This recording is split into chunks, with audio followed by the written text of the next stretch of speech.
What do you think happens to us after we die? To be honest, I've never fully thought about it. I've not really had that many deaths in my family, so it's never been something I've really thought about. I think my granddad died, and that was it. And I'm quite open to. Lots of people have lots of different ideas, and I've never been one to just focus down one specific mindset. So some people believe in the creation, like you go into animals. I'm open to that idea. I'd love to be a cat.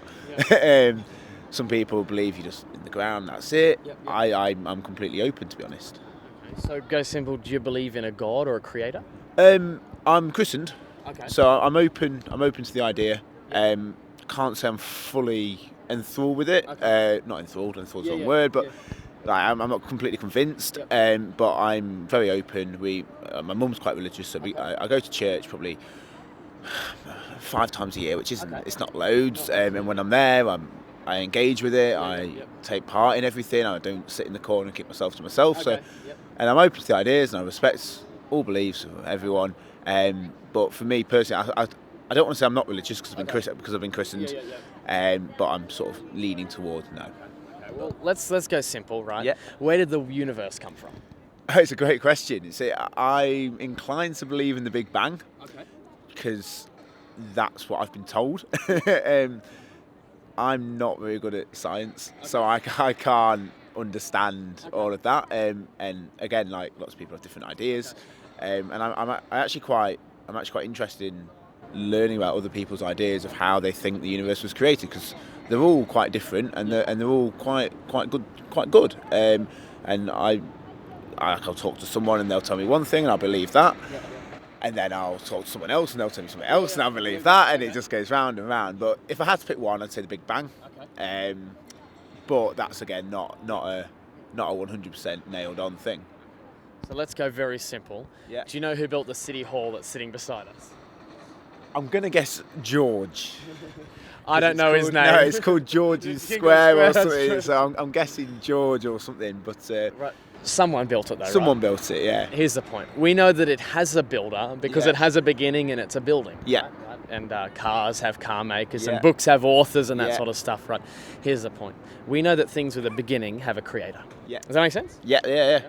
And so even if we took the Big Bang and modern scientific ideas, that still has a beginning. Yes. So we know that this universe, because it has a beginning, must have a creator. Yes. Does that make sense? Yeah. Fully with you. Yeah. And so that's what I put before you. Now, who sets the rules in the city hall?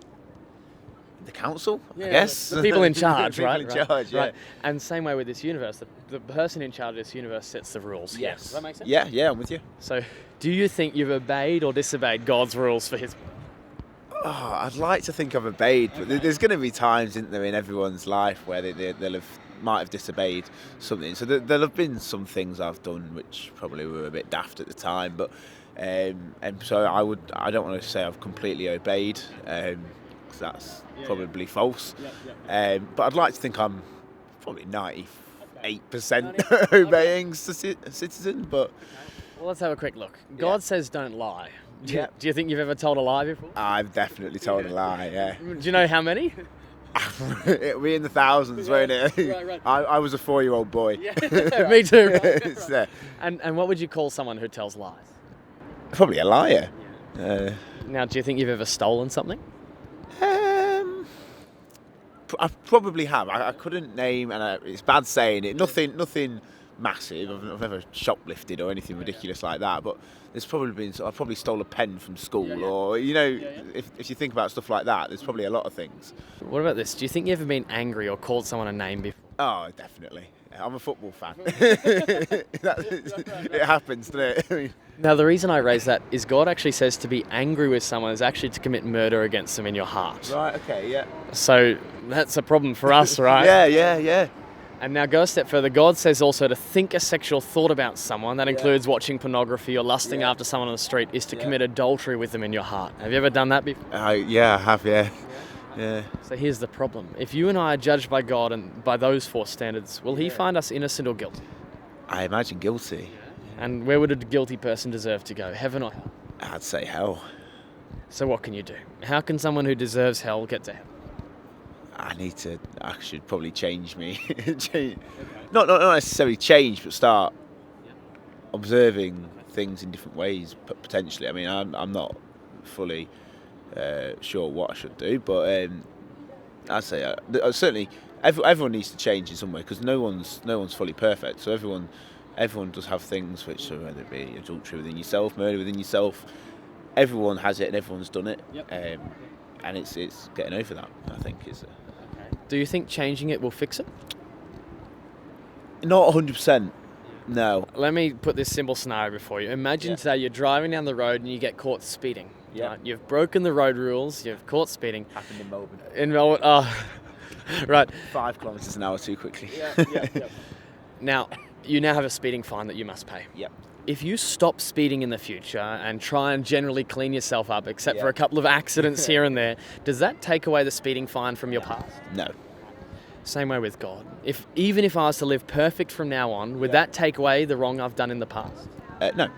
No. Now, do you see the problem? Yeah. How does that speeding fine get dealt with?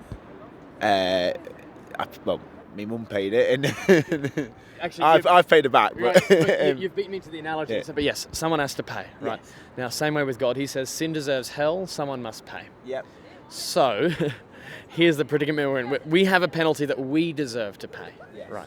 Now, imagine that. Imagine you had that fine and your mum pays the fine for you, right? I did pay it in the end. Let's just clarify that. Right. Yeah. If she pays it for you, right, are the police going to come knocking on your door looking for more money? No. It's already paid.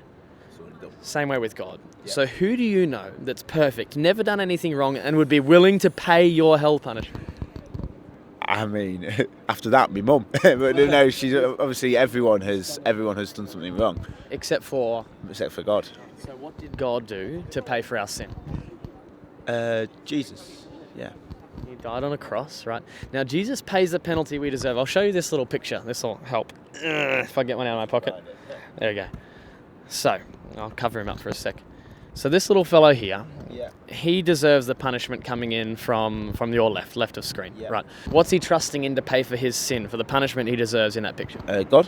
Well, right there, it's coming for him. Oh. Yeah. I don't know. He's trusting in himself, right? Oh right, yeah, of course, yeah. Of course, yeah, right. yeah. Right. Now, if he pays for his own sin, where does God send him after he dies? Heaven or hell? Hell. Now let's change the picture a bit. Who's that in the middle? Jesus. Yeah. Yes. Sorry. Yeah. And what's Jesus doing in the picture? Protecting the little boy from the flames behind. He's taking the punishment that guy's sin deserves. Now, in that picture, that guy's trusting in Jesus to pay for his sin. So if this guy's trusting in Jesus to pay for his sin, does he have to pay for any of it? No. So where can he go after he dies? Heaven or hell? Heaven. So what's the difference? If he's trusting in himself to pay for his sin, where does he go? Hell. If he's trusting in Jesus to pay for his sin, where does he go? Heaven, right? So what's the difference between someone going to hell or to heaven? Jesus. Yeah. And what must you do to receive the forgiveness that he's offered? Pray. No. What's the difference? He's trusting in himself or he's trusting in... Oh, he's trusting in Jesus. Sorry, yeah. You see, the only thing you must do, the one condition to enter heaven, is actually just to trust that Jesus has paid for your sin on the cross. Yeah. Does that make sense? Yes, it does, yeah. So let me check with you. What's the one thing you have to do to get to heaven? Trust in Jesus. That he did what? Took your sins for you. Now, Is that took the wrong your word? sins for you, right? Yeah, sure. Right. Now imagine this. English isn't very good. You're from England. I'm from England. Mine's not great. I'm from Australia. But imagine this. So you realise you're guilty and you deserve hell. Yeah. But you trust that Jesus paid for your sin on the cross, so you're on your way to heaven. Yeah. But after trusting that Jesus paid for your sin, you do one more wrong thing and you die a couple of moments later. Where does God send you? Heaven or hell? Ooh. Well, I'd probably go still heaven, because Jesus has paid for all the sins. The question is that determines whether I go to heaven or hell after I die. In that scenario is who is paying for that final sin that I've done? And who's paying? Jesus. Jesus, right. Because on that cross, and this is the best news you'll ever hear, Jesus died for your sin past, present and future if you believe in him. Does that make sense? Yes. Yeah.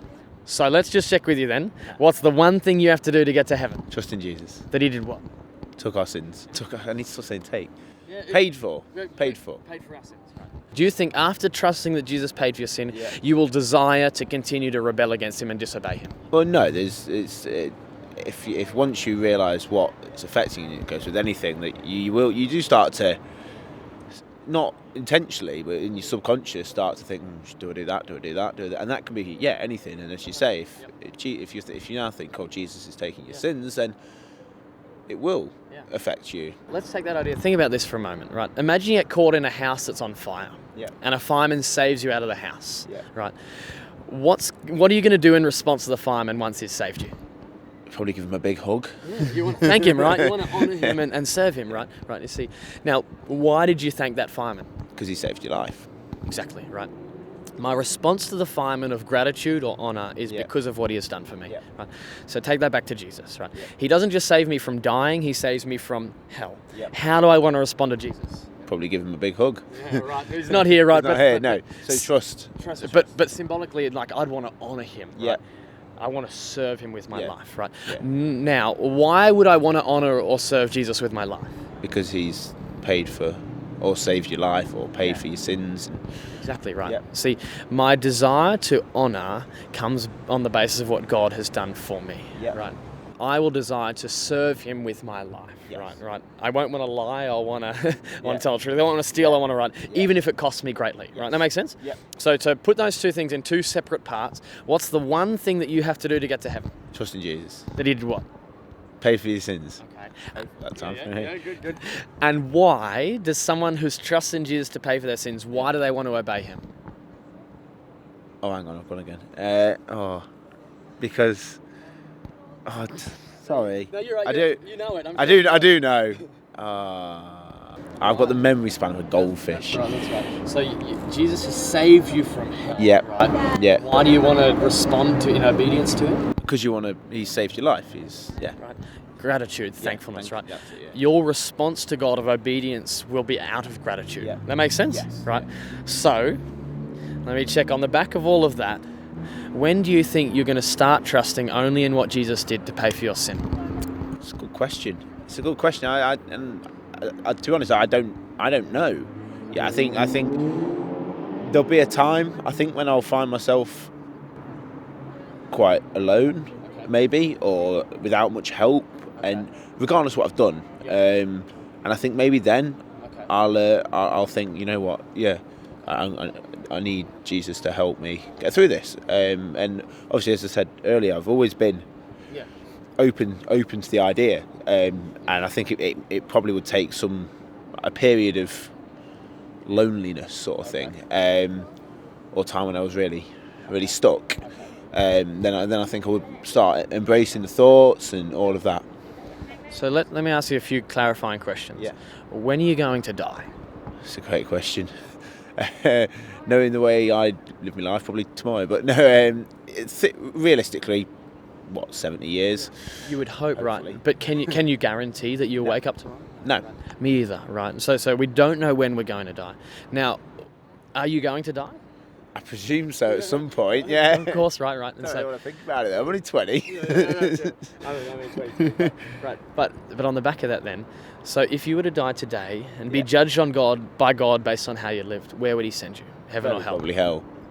So you already have a greater predicament than you're able to bear or anyone else is able to help you with. You're already desperately needing Jesus' help. So see, right now you have every reason required to trust in Jesus. Let me ask you this. If someone walked up to you today and said, I'll give you $1 billion, take the money, live however you want, but when you die, you have to go to hell, would you take the money? Probably not. Well, I don't know. It's a difficult one. I'd probably say yes. Because is it worth it? That's me. Probably not in the long... Well, I don't know. 60 to 80 years of pleasure? An eternity of pain and suffering? It would be good fun. I mean, if I'm speaking hand on heart, I would. And it would be... I'd probably have fun. Whether that means I had a good life is a very different question. But would it be a good trade to go to hell for eternity on the back? No. Here's why I asked that. No one's even offering you $1 billion. Right. If you choose to reject what Jesus has done now, it's not because you thought the pleasures of this world could satisfy. Well, ironically it is when you knew they couldn't, right? Because $1 billion wouldn't be worth trading for hell. No way would the life that we live be worth trading for hell. No. Does that make sense? No, I'm with you. That's why I put the seriousness of this before you. Maybe even throw this statistic in to make it even more serious. Do you know how many people are going to die today? Or 50,000? 153,000 people. It's a lot. 2 every second, right? You and I do not know when this day is coming. We do not know when we're going to die. Yeah. But if you're going to continue to trust in yourself, where will God send you? Hell. Hell. Sorry. And so what can you do? How can someone who deserves hell get to heaven? Trust in Jesus. That he did what? Pay for our sins. Exactly right. You know the way to heaven, and I encourage you, don't put it off another day. Today, while you have breath in your lungs, think about this. Does that make sense? Yeah.